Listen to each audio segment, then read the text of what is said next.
Հացալագրերը միշտ բողոքում են նրանից, որ արդեն տարիներ շարունակ ես որ գիտեմ,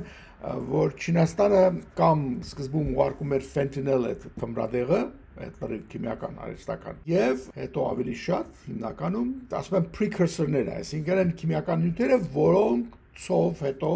արդեն Մեքսիկայում խառնում են իրար ինչ-որ process-ներով եւ ստեղծում են այդ ֆենտանիլը եւ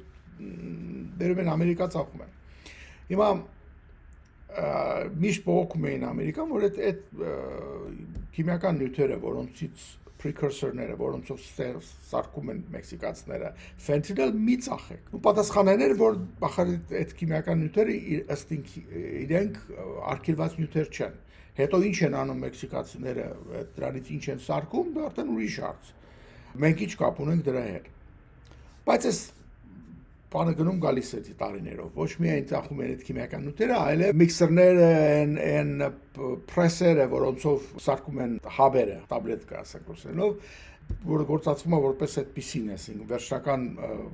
տեսք ստանալու համար։ Եվ մեքսիկան շատ հաջողությամբ է արտադրում ամբողջ Ամերիկայում ուրեմն տարածել։ Իսկ դա շատ թունավոր բան է։ Այսինքն դրա մոտ կոկաինը ոչինչ է, հերոինը ասենք ոչինչ է, որ նույնիսկ ձեռքով եթե կպնես ֆենտանիլին, կարող ես մաշկի միջոցով դու ընդունես այդ եւ դա կարող է այնքան դոզան բարձր լինի, որ մահացու լինի։ Խոսքով իհարկե ոչ մեկ չի հետևում, որ լավ որակի կամ ճիշտ դոզայով սարքեն, որ քեզ չսպանի, այստեղ խոսում եք միլիգրամների իմաստով, իրանք պետք է այդ